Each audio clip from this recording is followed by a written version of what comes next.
तो बिना गुड़ के ना खाएं। यहां पर चेन्नई में गुड़ और घी के साथ बाजरे की रोटी आप खा सकते हैं, गुड़ और घी के साथ जवारी की रोटी आप खा सकते हैं। ज्यादा आप खाएं तो चावल आपके लिए, धान जो यहां होता है वो सबसे अच्छा है। तो तासीर ध्यान रखें, आबो हवा का ध्यान रखें, वातावरण का ध्यान रखें, हर बनाते समय भोजन में और खाते समय भोजन में। ये कुछ सूत्र हैं जो बहुत आवश्यक हैं आपके लिए, मैं मानता हूं, जो मैंने आपको पिछले एक 45 मिनट या 30 मिनट में जो रिपीट किए, जिनको मैं बहुत आवश्यक मानता हूं। और इसमें से एक सूत्र छूट गया जो बहुत आवश्यक, सुबह सुबह उठकर पहले पानी पिए, सुबह सुबह उठकर पहले पानी पिए। कारण मैं बता चुका हूं कि उठते ही आपके मुंह में जो लार बन रही है वो बहुत बहुत बहुत कीमती है, उसकी कीमत लगा नहीं सकते आप, वो एकदम अमूल्य चीज है, वो अंदर ही जाए तो अच्छा है। तो आप उठते ही पानी पीने का नियम बनाएं। कितना पानी पिए? मैंने बताया था 18 से कम उम्र के जो बच्चे हैं उनको लगभग 1.5 से 2 गिलास, 60 से ऊपर के जो बुजुर्ग हैं उनको भी 1.5 से 2 गिलास, और आप जिस उम्र में हैं 18 से 60 तो कम से कम 3 गिलास। पीने का तरीका वही है, सिप सिप सिप सिप करके पीना। और ये सुबह का पानी अकेला पानी है जो बिना प्यास के भी पीना। जी, ये मुख्य नियम मैं मानता हूं आपको जरूर धारण करने चाहिए। और मेरी एक दूसरी गुजारिश है, आप जितने भी लोग बैठे हैं इन सब नियमों को पालन करें। आज से कुछ ने तो शायद शुरू भी किया है 2-3 दिन से, जरूर पालन करें। हो सकता है कि 6 महीने के बाद, 8 महीने के बाद मेरी आपकी फिर मुलाकात हो, तब आप मुझे इसकी रिपोर्टिंग करें। रिपोर्टिंग करें क्यों? मैं आप सबको भागवत का चेला बनाना चाहता हूं। मैं ये चाहता हूं, मैं विनम्रतापूर्वक कह रहा हूं, मैं ये चाहता हूं कि जो ज्ञान मैंने 6 साल में लिया, ये साल भर में आपके पास पूरा पहुंच जाए। क्यों? आप तो इसको अपने जीवन में पालन करके स्वस्थ रह ही सकते हैं, अपने परिवार को भी रख सकते हैं और पड़ोसियों को भी रख सकते हैं। और भागवत ने कहा है कि जो अपने दुखों को दूर कर ले और दूसरों के दुखों को दूर करने का काम करे, वो ही मोक्ष का भागी है, माने भागीदार हो सकता है। तो मैं चाहता हूं आप सब मेरे साथ मोक्ष में चलें, वहां भी हम यही करेंगे तो आप अच्छे हो जाएंगे, देश भी अच्छा हो जाएगा। ये कहकर मैं अब प्रश्नों की तरफ चल रहा हूं। प्रश्न मेरे पास भरपूर आ चुके हैं। मैं कोशिश ये करूंगा कि जो प्रश्न एक बार उत्तर आ गया उसको दोबारा नहीं दूंगा। हो सकता है किसी व्यक्ति ने वो प्रश्न रिपीट किया। ज्यादातर प्रश्न जो हैं वो रोगों से संबंधित हैं, इस रोग में क्या करें, उस रोग में क्या करें। तो सबसे पहला प्रश्न जो मैं सबसे आसान मानता हूं, आंखों के नीचे काले धब्बे आ गए हैं तो क्या करें। मैं इसका उत्तर पहले दे चुका हूं, फिर दे रहा हूं। आपको सबसे अच्छा आसान उपाय मैं बता रहा हूं, वो ये, जिनको भी डार्क सर्किल है सवेरे उठें, सबसे पहला जो आपका थूक है, मुंह का लार है, इसको आंखों के नीचे लगा के मालिश करें, हल्की हल्की मालिश करें। आपके सारे डार्क सर्कल खत्म हो जाएंगे। और ये जो सुबह का मुंह का लार है, इससे आप अपने त्वचा रोग भी ठीक कर सकते हैं। खाज है, खुजली है, दाद है, सोराइसिस है, इचियोसिस है, एक्जिमा है, हर जगह इसको अप्लाई करें और हल्की हल्की मालिश करें। कोई कहेगा कि बहुत ज्यादा शरीर में है तो इतना तो थूक बनता ही नहीं है और पूरे शरीर पे लगाना पड़े तो ऐसी स्थिति में आप मुझे व्यक्तिगत रूप से शाम को 4 बजे मिलें। मैं आपको एक ऐसी दवा बता दूंगा या लिखा दूंगा जो थूक भी बढ़ा देगी और आपकी शरीर की खाज, खुजली, दाग, धब्बे सब मिटा देंगे। वो व्यक्तिगत है। नींद बराबर नहीं आती, नींद बराबर नहीं आती है तो इसका माने एक ही आप जान लीजिए कि आपके शरीर में अगर वात बढ़ा हुआ है, वायु बढ़ी हुई है, तो अच्छी नींद कभी नहीं आएगी। तो इसके लिए बहुत सरल उपाय मैंने बताया था। रात को गाय का घी हल्का गर्म करके दोनों नाक में डाल के सोएं।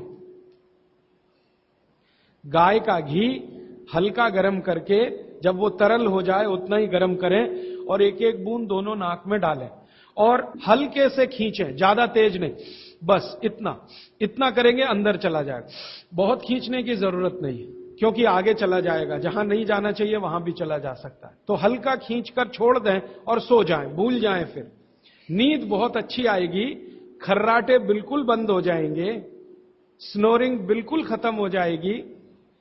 नींद के समय जो खराब खराब सपने आ रहे हैं वो सपने कभी आएंगे नहीं, अच्छे ही सपने आएंगे जब भी आएंगे। रात में नींद कभी खुलेगी नहीं, 6 घंटे के पहले आप उठेंगे नहीं कम से कम। रात की नींद खुलने का एक वो तकलीफ आ गया ना, पेशाब आती है नींद खुल जाती है। घी डाल के सोएंगे तो रात को नींद कभी नहीं खुलेगी, 6, साढ़े 6, 7 घंटे के बाद ही खुल। और बच्चों को तो जरूर करें, इससे और एक फायदा होगा, स्मरण शक्ति बढ़ेगी। ठीक है, तो अब एक ही कागज पर ये 3 प्रश्न थे, तीनों उत्तर दे दिए। अब आगे जिस कागज में ये प्रश्न आएंगे उत्तर नहीं दूंगा। अभी है हाई ब्लड प्रेशर, रक्त का ऊंचा दबाव, अस्थमा, पेट की कब्जी, और इसमें भी फिर आ गया है त्वचा का कालापन, वो मैं उत्तर दे चुका हूं। अब मैं आ जाता हूं, ब्लड प्रेशर हाई है। वैसे तो ब्लड प्रेशर हाई और लो होना ये काल्पनिक चीज है, कभी बाद में चर्चा करूंगा, लेकिन अगर आपके मन में बैठ गई है तो इतना ही जान लीजिए कि आपको जब लग रहा है और डॉक्टर को ही कह रहा है कि आपका बीपी हाई है, तो समझ लीजिए इसको बागवती जी दूसरे सूत्र में कहते हैं कि रक्त की अम्लता बढ़ी हुई है, एसिडिटी बढ़ी हुई है। अब रक्त में अम्लता है तो अम्लता को खत्म करने के लिए क्षारीय चीज खाएं, क्षार चीज खाएं, क्षार। अब क्षार वाली चीजें क्या है? सबसे अच्छी क्षार की चीज है मेथी, सब्जी के रूप में भी और दाने के रूप में मेथी। दूसरी क्षार वाली चीज है, आप में से जैन है तो वो नहीं खाएंगे, लेकिन जो जैन नहीं है उनको बता देता हूं, गाजर। तीसरी क्षार वाली चीज है कोई भी ऐसा फल जिसमें रस नहीं है, कोई भी ऐसा फल जिसमें रस नहीं है। सेब ये क्षारीय है, केला ये क्षारीय है, अमरूद ये क्षारीय है। कोई भी ऐसे फल याद रहेगा आपको जिसमें रस नहीं है, ये सब क्षारीय है। सब्जियों में पालक क्षारीय है, बैंगन क्षारीय है। आलू के बारे में कहते हैं ना अम्लीय ना क्षारीय, वो बीच का है। तो जो सब्जियां आपको क्षारीय हैं और जो मसाले माने औषधियां क्षारीय, इनका उपयोग करें तो अम्लता अपने आप कम होगी, तो ब्लड प्रेशर कम होगा, तो ट्राइग्लिसराइड कम होगा, मोटापा भी कम होगा, सब कुछ कम होगा आपका।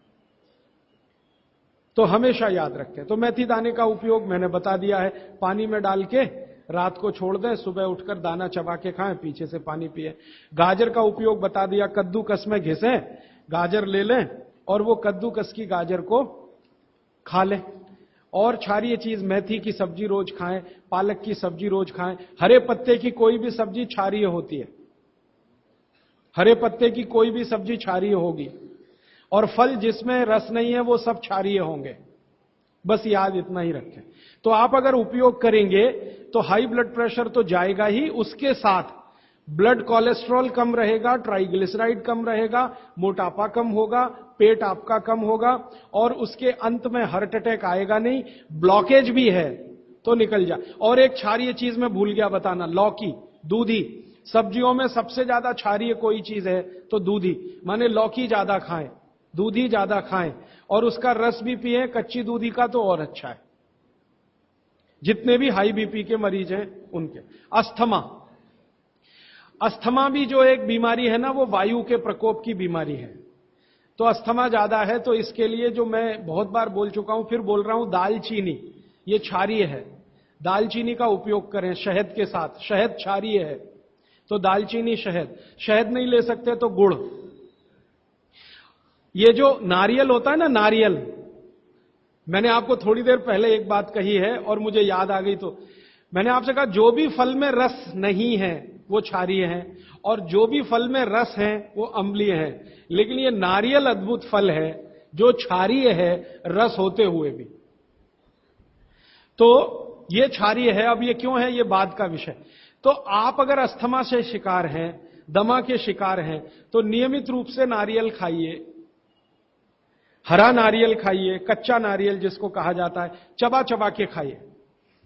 कितना खाएं जी? एक दिन में 50 ग्राम तक खा सकते हैं चबा चबा। तो दालचीनी और गुड़ लिया और नारियल चबा के खाया, 3 महीने के बाद आपका अस्थमा जड़ से खत्म होगा, वो 40 साल पुराना हो तो भी। इसके बाद, हाँ, बाकी तो आंखों की। मुंह में छाले बहुत रहते हैं। ये मुंह में छाले बहुत रहते हैं, इसका माने पेट आपका साफ नहीं है, बड़ी आंत आपकी कचरे से भरी हुई है। तो मुंह में छाले रहते हैं तो सुबह सुबह का जो मैंने नियम बताया ना, पानी उठते ही पिए, घूट घूट पिए, तो छाले अपने आप खत्म। जैसे ही बड़ी आंत साफ हो जाएगी, छाले कभी नहीं आएंगे। और अगर आपको ये करने के बाद भी छाले में आराम नहीं मिल रहा है, तो आपको एक सरल आसान दवा बता देता हूं, जो होम्योपैथी की दुकान में मिलती है, जो बड़ी आंत को सबसे जल्दी से साफ कर देती है। उस दवा का नाम है बोरेक्स। सुहागा, सुहागा आप सब जानते हैं ना, सुहागा आंत को साफ करने वाली सबसे तीव्र दवा है, तीव्र। इसी का डाइल्यूशन करके होम्योपैथी में बनाया बोरेक्स। तो ले लें, किसी भी होम्योपैथी की दुकान से खरीद लें, 30 पोटेंसी में या 200 पोटेंसी में। इसके 3 ही खुराक लेंगे तो जीवन भर के लिए छाले की बीमारी आपकी आएगी नहीं, क्योंकि यह तुरंत बड़ी आंत को साफ करता है। पानी करेगा, धीरे धीरे करेगा। बोरेक्स तो एक ही दिन में काम करता है, लेकिन भागवत जी कहते हैं ये एक ही दिन का चक्कर छोड़ना चाहिए, तुरंत हर चीज का रिजल्ट मिल जाए। वो कहते हैं जीवन में कोई भी चीज फास्ट है ही नहीं, हर चीज स्लो है। तो कोशिश करिए पानी से ठीक करें, और अगर आप बहुत परेशान हैं तभी बोरेक्स का इस्तेमाल करें। और यह दवा हमेशा पानी में डाल के लें, 1 बूंद डाल दें पानी में, और उस पानी के 3 हिस्से करके उसको पी लें। 1 कप पानी हो, आधा कप पानी हो, 1/4 कप पानी हो। अभी आगे का एक प्रश्न। अच्छा, गाय के मूत्र के बारे में मैंने आपसे कहा था, तो उस पर प्रश्न आए हैं 4-5। गोमूत्र सही गाय का है या उसको कोई बीमारी है? किस तरह की प्रॉब्लम हो सकती है? अगर गोमूत्र सही नहीं है तो उस हाल में क्या करना चाहिए?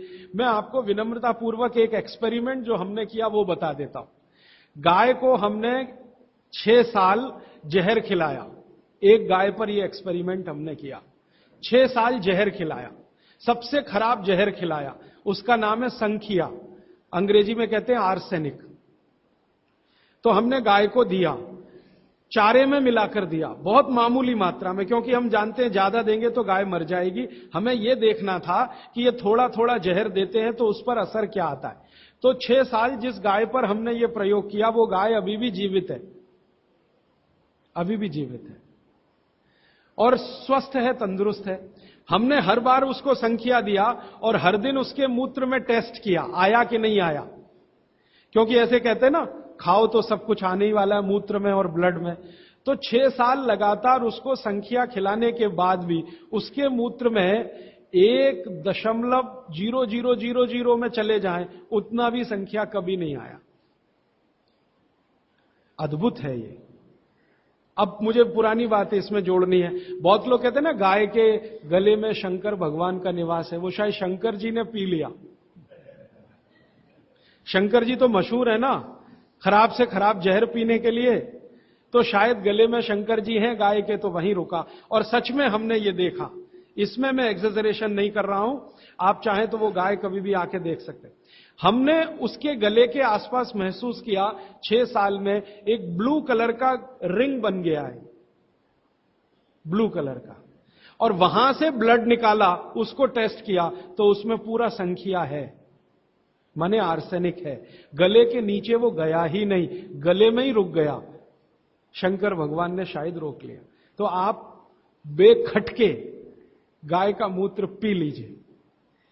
आपके दिल में ऐसा लग रहा है वो कचरा खा रही है, आप चिंता मत करिए, ये कचरा जाएगा नहीं उसके मूत्र तक। भगवान ने उसके शरीर में ऐसी व्यवस्था करके रखी हुई है।